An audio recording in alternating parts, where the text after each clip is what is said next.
Last time on Hakai, Goku's able to get his hands on the Universe 12 time machine and headed back to Planet Vegeta. Meanwhile, Vegeta seemingly killed Cheelai and Lemo in order to bring out Broly's inner fury. Goku arrives in the past.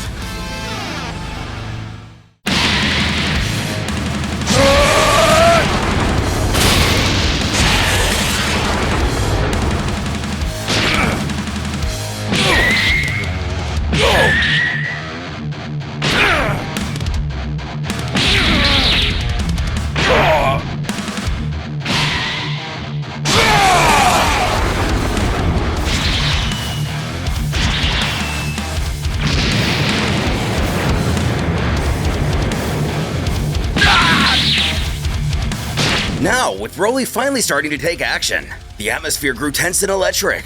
Every movement he made seemed to ripple with untamed energy, an overwhelming force that demanded attention from even the gods.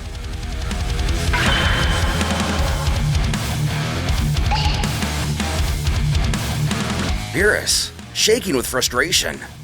Or intrigue? I don't know, it's hard to tell with him sometimes. Remarks, "This is my first time seeing this guy named Broly actually fight." Unsure what to expect next. He recalls the time on Earth he had felt Broly's immense power from a distance. Back then, the sheer magnitude of energy wasn't possible for his keen senses not to detect it, but he hadn't witnessed it with his own eyes. Now, seeing Broly in action, it hits differently. The reality of his strength is undeniable. Beerus can help but think to himself, the Saiyan is truly an insane beast, a force of nature that defies understanding. Whis, as always, watches with calm interest, a smooth voice cutting through. Broly's power has skyrocketed to truly impressive levels with that green hair transformation of his. Then his brow furrows. It's completely different than what it was a minute ago. The transformation isn't just an increase in strength. It's a total evolution, chaotic yet oddly controlled, like a hurricane threatening to consume everything in its path.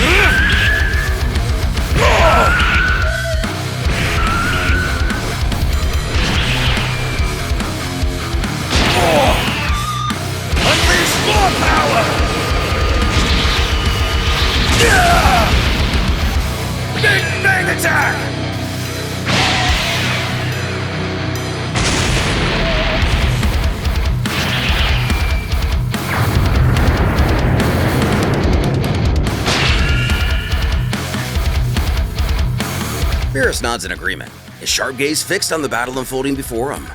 "Broly evolves every second," he mutters, almost as if marveling at his apparent potential.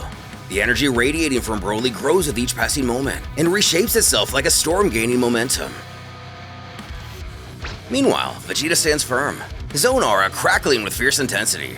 The power of destruction coursing through him, igniting his warrior spirit like an unquenchable fire. Every blow he exchanges fuels him, making him stronger, sharper, and more relentless. It's as if the very essence of destruction is feeding his will to fight, turning him into an indomitable force of his own right.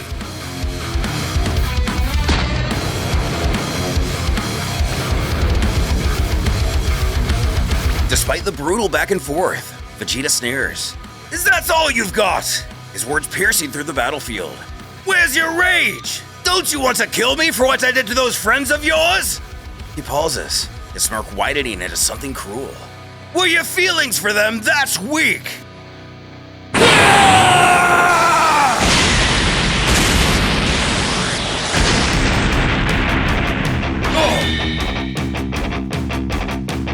"That's right!" Vegeta's eyes narrow to a point as he feels the overwhelming energy emitting from Broly. It's unmistakable. Broly's power surpassed even the levels he reached during their battle against Gogeta on Earth. The realization sends a chill down Vegeta's spine, though his pride refuses to let him falter. Rather, it finds this exciting. Beerus, still observing intently, nods in agreement. "He just broke through his limits again," the God of Destruction remarks. Whis, also watching the situation unfold. "How interesting," he murmurs. tilting his head slightly as if studying an experiment with unpredictable variables. On one side, a Saiyan using divine powers, driven by the urge to fight and destroy. On the other, a Saiyan fueled by the most primal, savage instincts of this warrior race. Which power will come out on top in the end?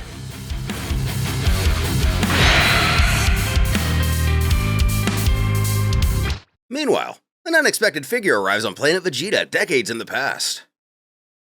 The air thick with the arid heat of an alien wasteland.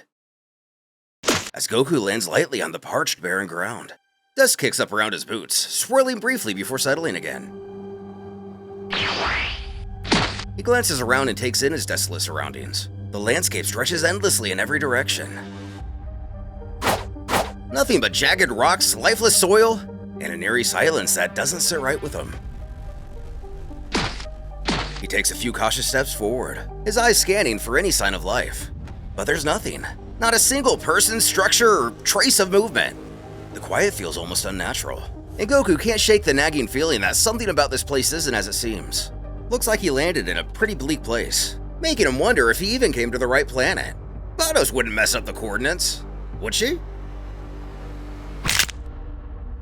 When he steps on something that results in a loud crack. An entire skeleton, just lying here on the ground. What kind of place is this? The frantic destroyer thinks to himself.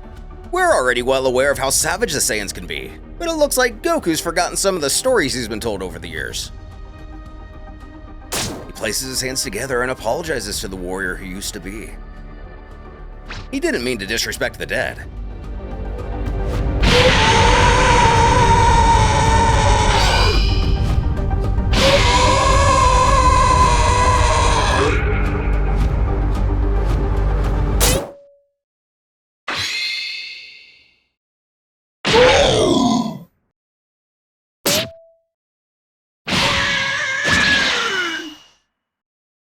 Of course, no Alaskan bullworm is any match for Goku. He sends it soaring into the sky as he also apologizes to it. But he doesn't have time for this. Figuring with the death of the Saiyan and the presence of whatever that death worm was, looks like he ended up in a remote and dangerous part of the planet. And wild dead men tell no tales. They surely at least leave whispers behind. The destroyer closes his eyes and focuses his senses. The vast emptiness of the wasteland stretches around him. But he knows better than to trust the apparent desolation. Instead, he tunes into the key of the planet's inhabitants, seeking out the faint signatures that reveal their presence. At first, the energies are scattered and weak, little more than flickers against the vast backdrop of the planet. But then he feels it. Cluster of power radiating from a specific point. Among the faint sparks of life, this area stands out. A palace teeming with ki far stronger than the average. That's where he's gonna head off to. Naturally, he's found the capital of the planet. This is where most of the flashback scenes of the Broly movie took place. Also worth noting that full moon in the sky. Will that come into play in our story? When a voice tells him to wait. The Hakai beast. He questions if he's really going to just walk around dressed like a god of destruction. Asking what the problem with that is.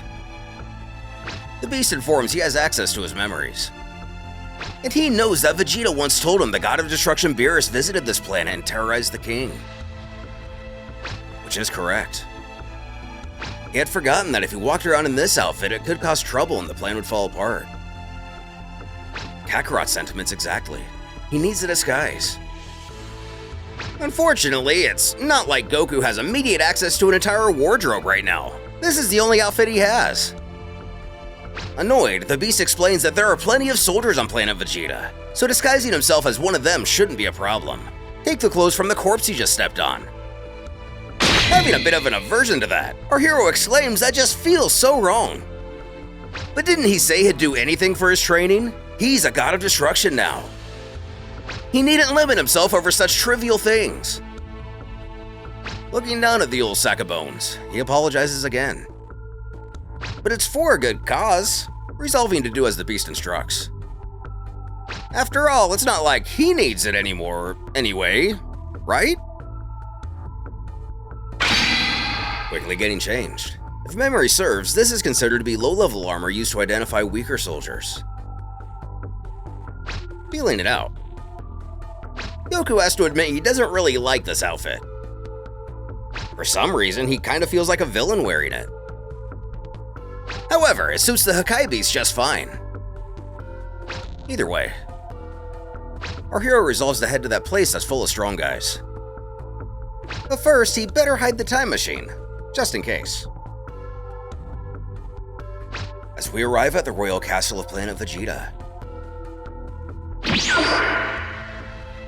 Goku does as well, impressed with the size of the structure.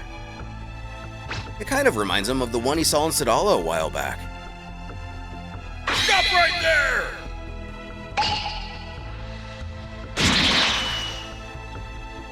Approached by a group of Saiyans, Goku asks if there's a problem.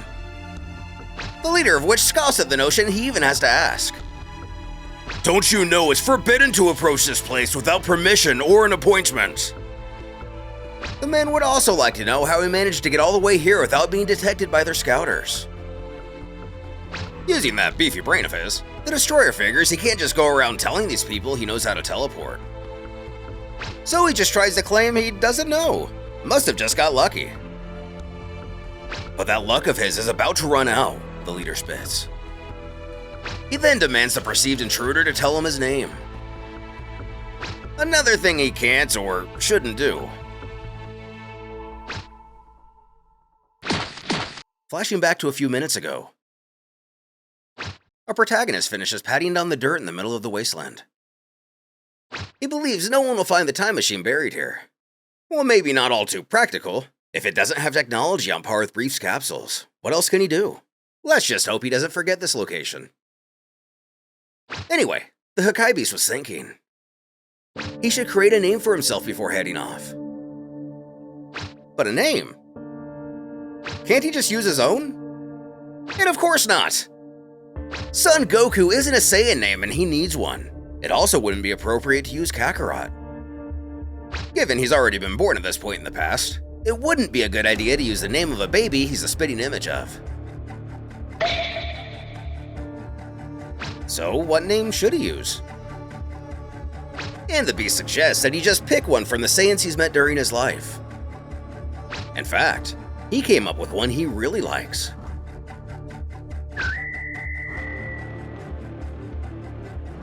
Hi, I'm Turles. A Turles? One of the goons questions. He's never heard of him. Where's he from? Not really one to think on his feet, at least conversationally. Goku explains how he was in a desert, and some monstrous creatures lived there. Don't tell me you came from the Desert of Darkness! And yep, that's right. Turles explains how he came from the Desert of Darkness.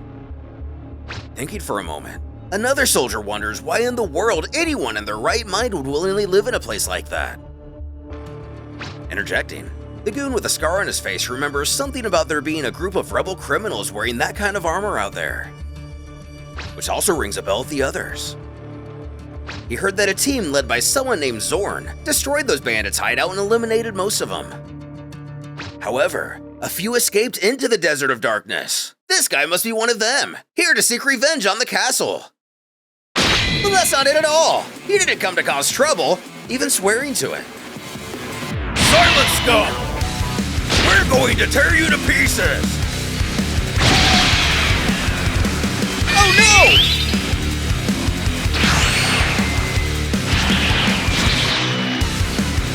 You idiots! The last thing you should do is make enemies in the castle! This is only happening because I put on the clothes you told me to! Shut up! Obviously this isn't my fault! Damn it! Nothing hits him! That bastard is so lucky! I'm going to smash his face with my own hands!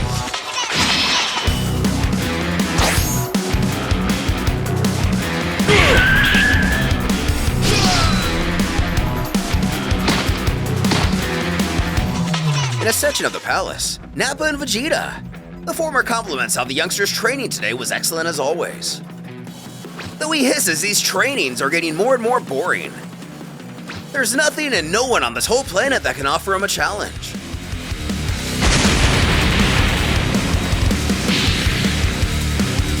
when the leader sent flying through the walls, prompting Vegeta to question what's the meaning of this. With Goku in the past, how will encountering his most significant rival affect the future of this timeline? If he somehow makes him any stronger, he won't be able to defeat him when he arrives on Earth. The slightest change could alter history forever.